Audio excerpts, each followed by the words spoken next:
পৃষ্ঠা 197। মল্লভূমের দুর্গাপট, প্রদীপ কর। রাঢ়বঙ্গের সুপ্রাচীন একটি ভৌগোলিক ক্ষেত্র মল্লভূম। অনর্বর ও অরণ্যময় বিস্তীর্ণ এই ভূখণ্ডটি ছিল মূলত আদিবাসী জনগোষ্ঠীর আবাসভূমি। ঠিক কবে থেকে এই অঞ্চলে আর্য সংস্কৃতির অনুপ্রবেশ ঘটেছে তা এখন নিশ্চিত রূপে বলা সম্ভব নয়, তবে শুশুনিয়া পাহাড়ের শিলালিপি থেকে জানা যায় খ্রিস্টীয় ৪র্থ শতাব্দী থেকে এই অঞ্চলে আর্য সংস্কৃতির বিস্তার। পরেশনাথ পাহাড় ছিল জৈন তীর্থঙ্করদের সমেত শিখর। দন্তেশ ময়কাত তালবশয় হস্যই খ বৈশূন্য র। সমেত শিখর ২৩তম জৈন তীর্থঙ্কর পার্শ্বনাথের নামানুসারে পাহাড়টি পরেশনাথ নামে পরিচিতি পায়। তারও আগের কয়েকজন তীর্থঙ্কর এই দুর্গম স্থানটি বেছে নিয়েছিলেন তাদের ধ্যান করবার প্রকৃষ্ট স্থান হিসেবে। মূলত জৈন, খানিকটা বৌদ্ধ এবং হিন্দু ধর্মের সাংস্কৃতিক বিনিময়েই এই অঞ্চলের আদিবাসী কৌম গোষ্ঠী হিন্দু সমাজের অন্তর্ভুক্ত হয়। প্রান্তবর্তী এই জনগোষ্ঠীর সঙ্গে আর্য সংস্কৃতির আদান প্রদানের প্রক্রিয়ায় হিন্দু সমাজও কিছুটা নমনীয় হয়েছে। মল্লভূমের দুর্গাপুজো বিষয়ে পর্যালোচনা করলে বক্তব্যটি স্পষ্ট প্রতীয়মান হয়। তার আগে এই অঞ্চলে দেবী দুর্গার উপস্থিতির যে সমস্ত পাথুরে প্রমাণ পাওয়া গেছে, সংক্ষেপে সে বিষয়ে আলোকপাত জরুরি। পোড়ামাটির ফলকের উপরে উৎকীর্ণ অর্ধভগ্ন মহিষমর্দিনী মূর্তি যা পাওয়া গেছে মথুরার নিকটবর্তী সঙ্গে তার সময়কাল রাজা সূর্য মিশ্রের, অর্থাৎ খ্রিস্টপূর্ব ১ম শতাব্দীর বলেই পণ্ডিতদের অনুমান। মল্ল রাজধানী বিষ্ণুপুর ও তার সন্নিহিত অঞ্চলে এত প্রাচীন নিদর্শন কিছু মেলেনি। বিষ্ণুপুরের ১৫ কিলোমিটার পূর্বে গোকুলনগরের গন্ধেশ্বর শিব মন্দিরে একটি মহিষমর্দিনী মূর্তি আছে যার উচ্চতা মাত্র ১.৫ ফুট। বিষ্ণুপুরের অদূরে পাত্রসায়র থানার নাড়িছাড় সর্বমঙ্গলা মন্দিরে পাথরের দুটি অষ্টভুজা মহিষমর্দিনী মূর্তি আছে, যার একটির উচ্চতা ২ ফুট ১০ ইঞ্চি এবং অন্যটি ২ ফুট ৮ ইঞ্চির। বিষ্ণুপুর থেকে ১৮ কিলোমিটার দূরে ওন্দার কাছাকাছি বহু লাড়ায় একটি প্রাচীন শিব মন্দির আছে। পুরাতত্ত্বের গবেষকরা যার নির্মাণকাল ১০ম শতাব্দী বলে মনে করেন। এই মন্দিরেও রয়েছে পাথরের একটি দশভুজা মহিষমর্দিনী মূর্তি। জয়পুর থেকে একটি পাথরের মহিষমর্দিনী মূর্তি সংগৃহীত হয়েছে বিষ্ণুপুরের আচার্য যোগেশচন্দ্র পুরাকৃতি ভবনে। মূর্তি বিশেষজ্ঞদের মত অনুযায়ী বাঁকুড়া জেলা বা মল্লভূম অঞ্চলে যে সমস্ত পাথরের মূর্তি পাওয়া গেছে তা ৯ম-১০ম শতাব্দীর, অর্থাৎ পাল সেন রাজত্বকালের। কিন্তু লক্ষণীয় বিষয়, এই অঞ্চল থেকে এই সময়কার যে সমস্ত জৈন মূর্তি পাওয়া গেছে তার বিশাল আকৃতির তুলনায় মহিষমর্দিনী মূর্তিগুলি নগণ্য। এ থেকে এমন ধারণা করা খুব একটা অমূলক হবে না যে পাল সেন রাজত্বকালে মল্লভূম অঞ্চলে দুর্গাপুজোর প্রচলন থাকলেও হয়তোবা প্রধান দেবী হিসেবে পুজো করা হতো না। আরও একটি প্রাচীন নিদর্শন হল বিষ্ণুপুরের শাঁখারি বাজার মহল্লায় পণ্ডিত পদবীধারী কর্মকার পরিবারে রক্ষিত বৃহদ্ধর্মরাজ নামক ধর্মশিলার গায়ে খোদিত মহিষমর্দিনী মূর্তি। ধর্মঠাকুর বৃহদ্ধর্মরাজ মল্লরাজদের আদিম কুলদেবতা। বৎসরের শুরুর দিনে মল্লাজ লয় আকার বর্গীয় জ মল্লাজ ঘোষণার সময় এই বৃহদ্ধর্মরাজকে সাক্ষী করেই মেঝেতে হাতুড়ি ঠুকে শন পেটা হতো। পূর্বে সপ্তমীর দিন কৃষ্ণ বাঁধের পাড় থেকে পটেশ্বরীকে নিয়ে আসার সময় শোভাযাত্রা করে মল্লরাজ শাঁখারি বাজারের এই বৃহৎ ধর্মরাজকে দর্শন করে আসতেন। নানান বৈচিত্র্যের মধ্য দিয়ে মল্ল রাজবাড়িতে 19 দিন ধরে চলে শারদীয় দুর্গোৎসব। শুক্লা ষষ্ঠীর দিন ছোট ঠাকুরানীর কল্পারম্ভের মধ্য দিয়ে যার শুভ সূচনা। এখানে 3 জন দেবীর আরাধনা করা হয়: বড় ঠাকুরানী, মেজ বা মাইতর ঠাকুরানী এবং ছোট ঠাকুরানী। ছোট ঠাকুরানীর কল্পারম্ভ সবার আগে, পৃষ্ঠা 198, এবং ছোট ঠাকুরানী এখানে বিশেষ গুরুত্ব পায়। বড় ঠাকুরানীর কল্পারম্ভ পিতৃপক্ষের অষ্টমী তিথিতে। ওই দিন জিমুদ্বাহনের পুজো জিতাষ্টমী। বিষ্ণুপুরের সাধারণ মানুষ জিতাষ্টমী উপলক্ষে শিয়াল শকুন পার্বণ করে। মেজ ঠাকুরানীর কল্পারম্ভ মান চতুর্থীতে। জিতাষ্টমীর সন্ধ্যায় বড় ঠাকুরানীর বিশ্ববরণ বা আমন্ত্রণ অধিবাস। পরদিন নবমী তিথিতে মৃন্ময়ী মন্দির সংলগ্ন রাধাশ্যাম মন্দিরের পূর্ব দিকে গোপাল সায়রের ঘাটে বড় ঠাকুরানীর পট, নবপত্রিকা এবং রাজবাড়ি থেকে নিয়ে আসা রৌপ্য পটে পুজো করে বাদ্যভাণ্ড সহযোগে মৃন্ময়ী মন্দিরে আগমন। 3 বার তোপধ্বনির মাধ্যমে দেবীর আগমন বার্তা সারা শহরে ছড়িয়ে পড়ে। সেই দিন থেকেই 19 দিন ধরে দেবীর পুজো, ভোগ নিবেদন।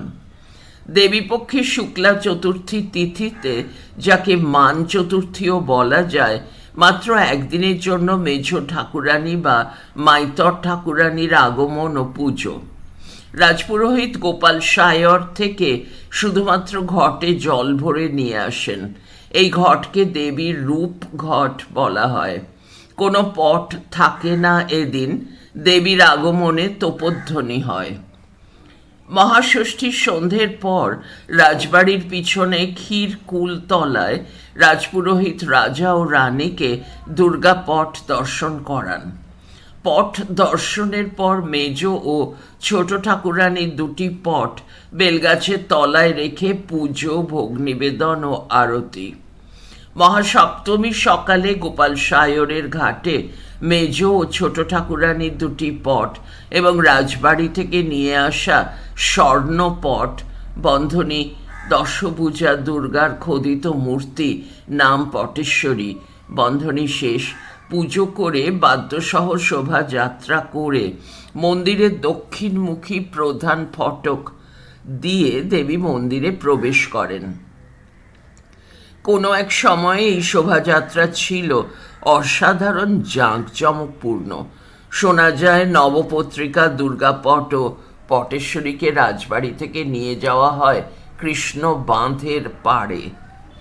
শোভাযাত্রা করে ফেরার পথে নিমতলার রামসীতা মন্দির ও শাঁখারি পাড়ার ধর্মরাজ বৃহত্থাক্ষ শিলা দর্শন করবার রীতি ছিল। এখন গোপাল সায়র থেকে তোপধ্বনি করে মন্দিরে প্রবেশের আগে হাতে আঁকা 2টি পট, স্বর্ণপট ও 2টি নবপত্রিকা রাখা হয় মন্দিরের বারান্দা সংলগ্ন দেবী স্নান বেদিতে। তারপর শুরু হয় মহাস্নান পর্ব। উগ্র চণ্ডা, প্রচণ্ডা, চণ্ডগ্রা, ভগবতী, কাত্যায়নী, বারাহী, মাহেশ্বরী, বৈষ্ণবী, নারসিংহী, ডাকিনী, শাকিনী প্রমুখের স্নান। উগ্রচণ্ডার জন্য চন্দন জল, প্রচণ্ডার সোনার জল, ভগবতীর শিশির জল, চণ্ডিকার মধুর জল ইত্যাদি। আদালতের দরজার মাটি মিশ্রিত জল লাগে বৈষ্ণবীর জন্য। নারসিংহীর স্নান জলে মেশাতে হয় গণিকার ঘরের মাটি ইত্যাদি। জল তোলা এবং মহাস্নান পর্বটি চলে বেশ কিছু সময় ধরে। পূর্বে এ সময় নানা রাগরাগিনীর সঙ্গীতে বন্দিত হতেন দেবীরা। এখন অবশ্য সেই গীতবাদ্যের অপরূপ আয়োজন আর হয় না। দেবী স্নানের পরে দেবীদের মন্দিরে অধিষ্ঠান। মৃন্ময়ী দেবীর মৃত্তিকা নির্মিত মূর্তির ডান দিকে 5-6 ফুট দূরে লোহার ফ্রেম ও সাদা থান কাপড়ে ঘেরা মণ্ডপে ছোট ঠাকুরানীর পট, নবপত্রিকা ও স্বর্ণপট পটেশ্বরীকে স্থাপনা করা হয়। ছোট ঠাকুরানীর 3-4 ফুট ডান দিকে মেজ ঠাকুরানীর অবস্থান। তারপর পুজো, তোপধ্বনি সহকারে ভোগ নিবেদন। মল্লরাজবাড়ির মহাষ্টমী সন্ধি পুজোর বৈচিত্র্য বেশ অন্য রকম। এই পুজোর জন্যই রাজ অন্তঃপুর থেকে অষ্টধাতুর অষ্টদশ ভুজা উগ্রচণ্ডা বা চামুণ্ডার মূর্তি আনা হয়। দেবীর প্রতীক মানকচু। দেবীর অন্য নাম বিশালাক্ষী। মহাস্নান পর্বের পর দেবীকে ছোট ঠাকুরানীর সামনে কাঠের চৌকির উপর রেখে পুজো করা হয়। এই বিশালাক্ষী দেবীকেই মল্লরাজ দ্বিতীয় রঘুনাথ সিংহদেব শোভা সিংহের রাজ্য, বর্তমান মেদিনীপুর জেলার অন্তর্গত চেতুয়া বরোদা জয় করে আনুমানিক 1701 খ্রিস্টাব্দ বিষ্ণুপুরে নিয়ে আসেন এবং শোভা সিংহের কন্যা চন্দ্রপ্রভাকে বিবাহ করেন। সেই সঙ্গে যৌতুক হিসাবে নিয়ে আসেন রহস্যময়ী লালবাইকে। সে প্রসঙ্গ অন্য। এই সন্ধি পুজোয় রাজবংশের নিয়ম অনুসারেই রাজা স্নান সেরে নতুন রাজবস্ত্র পরে তরবারি হাতে রাজপুরোহিতের পিছনে এসে তার কাছা ধরে দাঁড়াবেন। দুবার পুষ্পাঞ্জলি দেবার পর হুকুম দেবেন তোপধ্বনির। তোপধ্বনির সন্ধিক্ষণের সময় নিরূপণের জন্য পূর্বে যখন ঘড়ির ব্যবহার প্রচলিত ছিল না, তখন তামির তয়াকার ময়হস্যই র তামির সংকেত ছিল। বৃহদাকার জলপূর্ণ একটি গামলার মধ্যে সূক্ষ্ম ছিদ্রযুক্ত তামার একটি ঘট ভাসিয়ে দেওয়া হতো। যেক্ষণে ঘরটি ডুবে যেত সেই ক্ষণটি সূচিত হতো সন্ধিক্ষণ হিসেবে। তখনই রাজার নির্দেশে মন্দিরের পিছনে একটি ছোট তোপ ধ্বনিত হওয়া মাত্রই সেই শব্দ সংকেতে বড় পাথর দরজার পিছনে মূর্ছার পাহাড়ে বড় কামানটিতে অগ্নিসংযোগ করতেন মহাদণ্ড। মুহূর্তে গর্জে উঠত কামান, তার সেই ভীষণ গম্ভীর শব্দনাদ পৌঁছে যেত মল্লভূমে এই প্রান্ত থেকে ও প্রান্তে। পৃষ্ঠা 199। এখনো রাজপ্রদত্ত মহাদণ্ড উপাধিধারী পরিবারের লোকেরাই বারুদ প্রস্তুত, তোপ সাজানো, কামান সাজানো ইত্যাদি করে চলেছেন বংশ পরম্পরায়। মহানবমীর মহানিশায় খচ্চর বাহিনী দেবী শীতলার পুজো। রাজপুরোহিত এবং রাজা ছাড়া অন্য কারোরই দর্শনাজ্ঞা নেই। গভীর রাত্রে ঘট এবং পটের দিকে পিছন ফিরে ফুল ছুঁড়ে পুজো সারেন পুরোহিত। এই পটটি নাকি অতি পুরনো। মল্লরাজ পরিবারের প্রাক্তন পুরোহিত কৃষ্ণচন্দ্র মহাপাত্র মহাশয় 1982 সালের 10 অক্টোবর স্থানীয় অভিযান পত্রিকায় বিষ্ণুপুরের দুর্গাপূজার নিবন্ধে এই পটটি সম্পর্কে সামান্য উল্লেখ করেছেন। উদ্ধৃতি শুরু। রাম রাবণের যুদ্ধে রাবণ নিহত হইলেন। লঙ্কার যুদ্ধের ভয়াবহ দৃশ্য এই পটে অঙ্কিত। এইরূপ বীভৎস দৃশ্য কল্পনা করাও কঠিন। চতুর্দিকে রাক্ষস ও বানরগণের কোটি কোটি মৃতদেহ, মধ্যে দেবী মহামারী ও তাহার বাহন রাসব।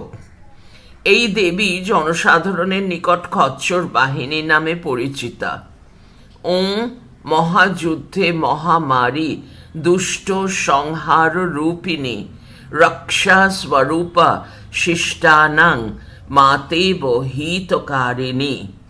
এই পূজার বিধি ও পদ্ধতি সাধারণ পূজা হইতে পৃথক। দাঁড়িয়ে উদ্ধৃতি শেষ। দশমীর দিন ঈদতলায় যান রাজা। এখানে নবপত্রিকা দিয়ে তৈরি হয় সড়ক দরজা নামের তোরণ। তোরণের কাছেই থাকেন মল্লরাজাদের কুলদেবতা অনন্তদেবের শালগ্রাম শিলা। দরজার এক পাশে রাজা, অন্য পাশে পুরোহিত। সড়ক দরজা দিয়ে একে একে পার করিয়ে দেন এঁড়ে গরু, উত্থান থালা, তরবারি, ডোমদের ঢাল ও ঢোল। তারপর ফিরে এসে গোপাল সায়রে নবপত্রিকার বিসর্জন দেন রাজা স্বয়ং। বিসর্জন শেষে জলে ছেড়ে দেন চ্যাং মাছ, চয়জফলা আকার অনুসার চ্যাং মাছ ... আকাশে উড়িয়ে দেন নীলকণ্ঠ পাখি ... দশমীর দিনের আরেকটি লোক উৎসব ভীষণ জনপ্রিয়। ওই দিন বাসন্তীতলা, নিমতলা মহল্লার রামায়েত বৈষ্ণব সম্প্রদায়ের কয়েকজন শিল্পী বিভীষণ, সুগ্রীব, জাম্বুবান এবং হনুমানের কাঠের মুখোশ এবং বড় বড় লোমওয়ালা পোশাক পরে রাবণ কাটা যুদ্ধ নৃত্য করতে করতে নগর পরিক্রমায় বেরোয়। ফিরে এসে কুম্ভকর্ণ বধ করেন। একাদশীর দিন ইন্দ্রজিৎ বধ এবং দ্বাদশীর দিন মহা আড়ম্বরে রাবণ বধ হয়। এখনো এই উৎসব দেখতে মাঝরাতেও প্রচুর মানুষের সমাগম হয়। এত কিছু বৈচিত্র্যপূর্ণ বা জাঁকজমক না হলেও মল্লরাজ বংশেরই শাখা জামকুড়ি এবং কুচিয়াকোলে এই বলি নারায়ণ মতেই অনুষ্ঠিত হয় শারদীয় দুর্গোৎসব। প্রসঙ্গ দুর্গাপট। মল্লভূমের দুর্গাপুজোয় স্থানীয় পটশিল্পীদের হাতে আঁকা দুর্গাপট বিশেষ ঐতিহ্যবাহী এবং গুরুত্বপূর্ণ একটি উপকরণ। মল্লরাজ পরিবারের শুধু নয়, মল্লভূমের অধিকাংশ দুর্গাপটই নির্মাণ করেন বিষ্ণুপুর শাঁখারি বাজার এলাকার ফৌজদার পরিবারের শিল্পীরা। এই বঙ্গে যে সমস্ত চিত্রশিল্পী সম্প্রদায় আছেন তাদের মধ্যে ফৌজদার পরিবার একমাত্র বাঁকুড়া বিষ্ণুপুরেই দেখা যায়। এই শিল্পী পরিবারটিই সুবিখ্যাত দশাবতার তাস তৈরি করেন। আমরা জানি সম্রাট আকবরের সময়েই পারস্য থেকে নিয়ে আসা এই বিশেষ ধরনের তাস খেলাটি সমগ্র ভারতবর্ষে ছড়িয়ে পড়ে। মোগল সম্রাট আকবরের যে সমস্ত রাজা বা জমিদারের সুসম্পর্ক ছিল তাদের মাধ্যমেই গঞ্জিফা ফয় আকার গঞ্জিফা তাস ভারতের 13টি প্রদেশে বিস্তৃতি লাভ করে। কেবলমাত্র হিন্দু রাজারা তাদের স্বসীমানায় প্রতীক চিহ্নগুলি বদলে বিষ্ণুর দশাবতার আরোপ করে হিন্দুকরণ করেন। খেলার পদ্ধতিতে এখনো মোগলিয়ানা বিদ্যমান। কতলু খাঁর বিরুদ্ধে যুদ্ধের সময় মল্লরাজা বীর হাম্বির মুঘল বাহিনীর সঙ্গে যুদ্ধে যোগদান করেন শুধু নয়, মুঘল সেনাপতি মানসিংহের পুত্র জগৎ সিংহকে কতলু খাঁর শিবির থেকে প্রায় ছিনিয়ে নিয়ে এসে মুক্ত করেন এবং মুঘলদের সহায়তায় প্রবল প্রতাপান্বিত কতলু খাঁকে যুদ্ধে পরাস্ত করেন। বিষ্ণুপুরের পূর্ব প্রান্তে কতলু খাঁর সমাধি দেওয়া হয়, সেই অনুসারে জায়গাটি কতুলপুর নামে পরিচিত হয়। এই ঘটনার পুরস্কার স্বরূপ মুঘল সম্রাট আকবরের সঙ্গে মল্লরাজ বীর হাম্বিরের বন্ধুত্বপূর্ণ সম্পর্ক গড়ে ওঠে এবং মল্ল রাজ্য অনেকগুলি ক্ষেত্রে মুঘলদের থেকে কর ছাড় পায়। এই মল্লরাজার সূত্রেই গঞ্জিফা খেলাটি বিষ্ণুপুরে আসে। হয়তোবা সেই সূত্রেই তাস অঙ্কন শিল্পী এই ফৌজদার পরিবারটিও। অবশ্য এর কোনো ঐতিহাসিক নথি নেই। পৃষ্ঠা 200। ঘটনা বিশ্লেষণ এবং ফৌজদার নামক আরবি/ফার্সি শব্দের উপাধিটি ছাড়া এই ফৌজদার পরিবারের বর্তমান প্রজন্মও এখনও দশাবতার তাসের পাশাপাশি এঁকে চলেছেন দুর্গাপট। দশাবতার তাসের অঙ্কন রীতির সাথে সে কারণে দুর্গাপট নির্মাণেরও অনেক সাযুজ্য লক্ষ্য করা যায়। যেমন দশাবতার তাসের লাইন ড্রয়িং এবং দুর্গাপটের লাইন ড্রয়িংয়ে অদ্ভুত মিল। দশাবতার তাসে কল্কি অবতারের ঘোড়া এবং দুর্গাপটের ঘোড়া মুখ সিংহ, যাকে অ্যামেরিয়ান লায়ন বলা হয়, রঙের ব্যবহার, বিন্যাস, পট নির্মাণের প্রস্তুত প্রণালী ইত্যাদি। শোনা যায় এই ফৌজদার পরিবারকে চিত্রশিল্প চর্চা করার জন্য নিষ্কর জমি দান করেছিলেন রাজারা, কিন্তু তারও কোনো ঐতিহাসিক প্রমাণপত্র নেই। তবু নানান বিষয়ে রাজপরিবারের সঙ্গে এই পরিবারের সম্পর্ক এবং ঐতিহ্য মেনেই এখনও পরম্পরাগতভাবে বিষ্ণুপুরের দুর্গোৎসবের 3টি পট এঁকে চলেছেন বিনা পারিশ্রমিকেই। এসব থেকে অনুমান হয় মল্লরাজ পরিবারের সঙ্গে এই ফৌজদার পরিবারের সম্পর্ক অন্তত সপ্তদশ শতাব্দী থেকেই। তথ্য সংরক্ষণের বিষয়ে অজ্ঞতা বা আত্ম উদাসীনতা পরিবারটির শিকড় জানাতে অক্ষম, তবু বর্তমান ক্ষেত্র সমীক্ষা থেকে যতটুকু বংশলতিকা জানা যায় তা এই রকম। গঙ্গানারায়ণ ফৌজদার, তার থেকে 2টি ধারা নেমেছে। ডান দিকে অন্নদা, তার নিচে সুধীর, তার নিচে বাঁশরী, বাবলু, বিদ্যুৎ, গণেশ, প্রশান্ত। আর বাঁদিকে যে ধারাটি নেমেছে মান গোবিন্দ, মান গোবিন্দ থেকে ভদ্রেশ্বর, পটল, ভাস্কর, ভদ্রেশ্বর থেকে অশোক, পটল থেকে সুবল, নাড়ু, শীতল, তপন। এই ফৌজদার পরিবার ছাড়াও মল্লভূমের দুর্গাপট এঁকে চলেছেন বীরসিংহ গ্রামের কর্মকার পরিবার। এদের দুর্গাপট পুজো হয় মল্ল রাজবংশের জামকুড়ি পরগনার রাজরাজেশ্বরী শারদোৎসবে। মল্ল রাজবংশের নিয়ম অনুযায়ী রাজার জ্যেষ্ঠ পুত্রই প্রথমে যুবরাজ এবং রাজার মৃত্যুর পর রাজা হিসেবে অভিষিক্ত হয়। অন্যান্য পুত্ররা আশেপাশের কোনো অঞ্চল বা পরগনার জমিদারি পান। মল্লরাজ দ্বিতীয় রঘুনাথ সিংহ 1702 থেকে 1712 খ্রিস্টাব্দ এর আকস্মিক মৃত্যুতে তার ভাই গোপাল সিংহকে 1712 থেকে 1748 খ্রিস্টাব্দ বিষ্ণুপুরের সিংহাসনে বসানো হয়। গোপাল সিংহ জীবৎকালেই তাঁর কনিষ্ঠ পুত্র গোবিন্দ সিংহ জামকুড়ি জমিদারির দায়িত্ব নেন। জ্যেষ্ঠ পুত্র কৃষ্ণ সিংহ বর্গী আক্রমণের সময় বর্গীদের সঙ্গে যুদ্ধে প্রাণ হারান।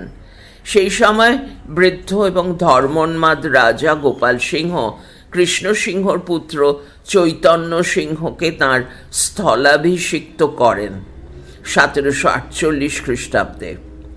জামকুড়ির রাজা গোবিন্দ সিংহের পুত্র দামোদর সিংহ চিরকালীন প্রথাকে অমান্য করে নবাব মির্জাফরের সহায়তায় 1761 থেকে 1764 খ্রিস্টাব্দ পর্যন্ত 4 বছর মল্ল রাজ্যের অধীশ্বর হয়ে যান। চৈতন্য সিংহ তৎকালীন ইংরেজ গভর্নর লর্ড ক্লাইভের সহায়তায় 1765 খ্রিস্টাব্দে তাঁর রাজত্ব ফিরে পান এবং মাসিক বৃত্তি পাবার অধিকার নিয়ে দামোদর সিংহ তাঁর পিতার জমিদারি জামকুড়িতে ফিরে যান। এই দামোদর সিংহ বিষ্ণুপুরের রাজা থাকাকালীনই 1763 খ্রিস্টাব্দে বাঁকুড়ার বনবীর সিংহ গ্রামের কর্মকার পরিবারের চিত্রশিল্পী গুণ সমুদ্র কর্মকারের অসাধারণ শিল্পকর্মে প্রীত মুগ্ধ হয়ে তাকে কারিকর, কয়াকার বৈষ্ণরয় হর্ষই ক বৈষ্ণর, কারিকর উপাধিতে সম্মানিত করে সিংহাজারি তরফে বীরসিংহ মৌজার মহেশপুর মোকাশে, ছাপার ভুল, সম্ভবত মোকামে হবে, 21 বিঘা নিষ্কর জমি বংশ পরম্পরায় ভোগ দখল সত্ত্বে দান করেন। এই ঐতিহাসিক নথিটি সম্প্রতি গবেষকদের নজরে এসেছে। অনেক গবেষক মনে করছেন গুণসমুদ্র পরিণত বয়সে শিল্পোৎকর্ষতার শীর্ষে উঠেছিলেন। পটশিল্পের উৎকর্ষতায় পৌঁছনো কয়েক পুরুষের সাধনার ফল।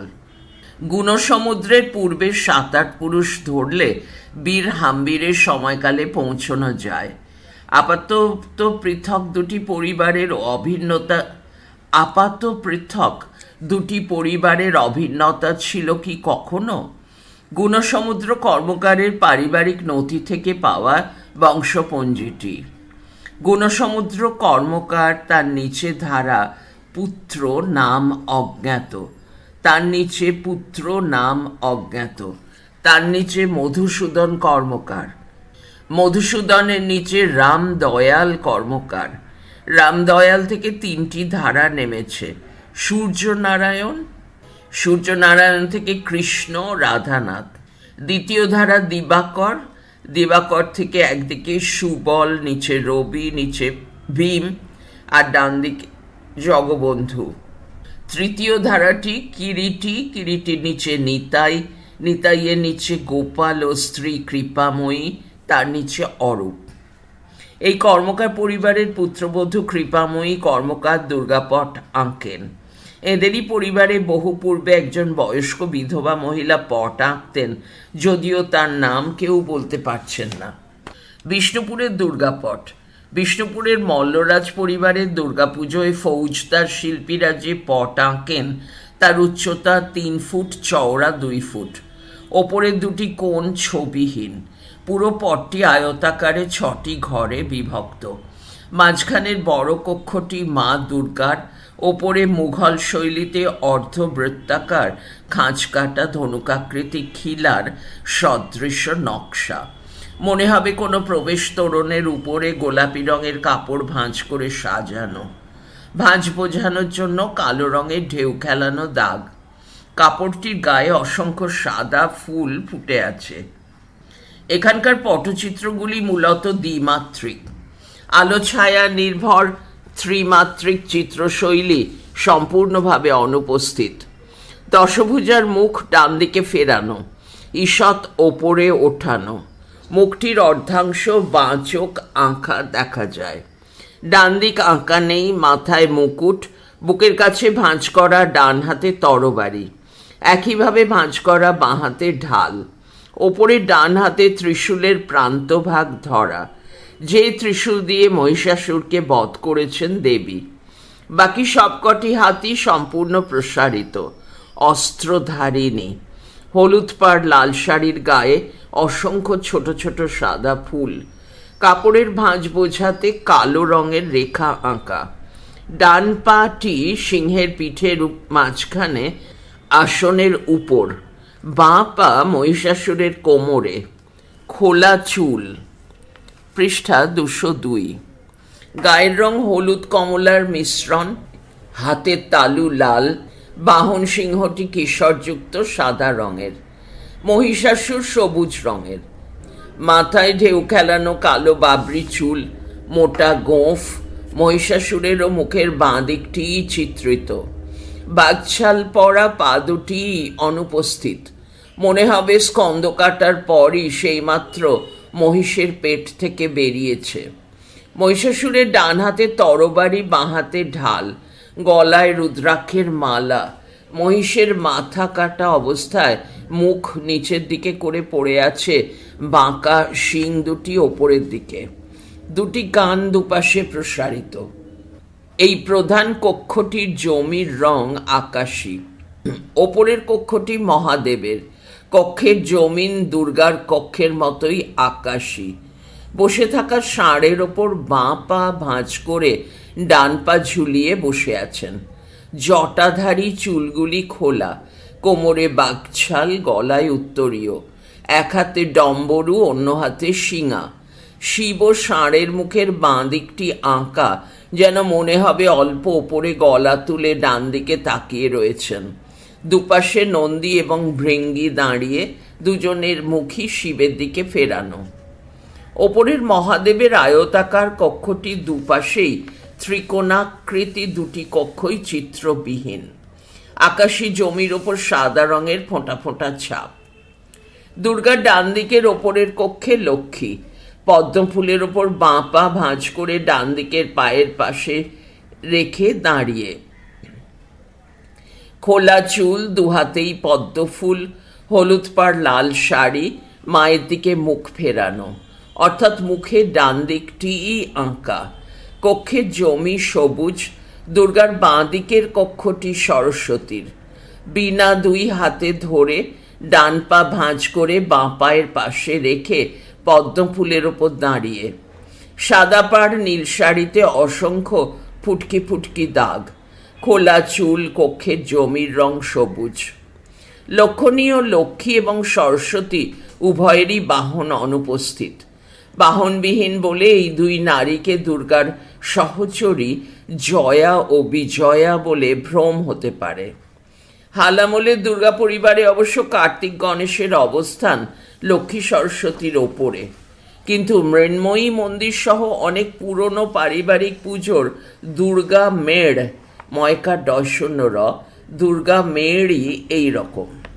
লক্ষ্মীর নিচের কক্ষে গণেশ বেশ বড় আকারের বাহন ইঁদুরের পিঠে এক পা ভাঁজ করে এক পা খুলে বসে, মুখ মায়ের দিকে, বাঁ দিকে ঘোরানো। হলুদ রঙের ধুতি পরা গণেশের গায়ের রং যদিও কালচে লাল, মুখটি সাদা রঙের। কক্ষের জমিন সবুজ রঙের। সরস্বতীর নিচের সবুজ রঙের কক্ষে কার্তিক ময়ূরের পিঠের দুপাশে পা ঝুলিয়ে বসে, পায়ে কালো পাম্প শু। কার্তিকের দুটি হাতে, ডান হাতে তরবারি, বাঁ হাতে ঢাল। ময়ূরের খোলা পেখম কার্তিকের পিছনে গোল হয়ে ছড়িয়ে রয়েছে। সমগ্র পটটির কক্ষগুলি হলুদ রঙের নকশা করা লাইন দিয়ে বিভাজিত। বড় ঠাকুরানী, মেজ ঠাকুরানী এবং ছোট ঠাকুরানীর পটগুলির মধ্যে কোনো পার্থক্য নেই। তিন দেবীর একই পট। পড়া চলছে পরের ফাইলে। কুচিয়াকোল রাজবাড়ির দুর্গাপট।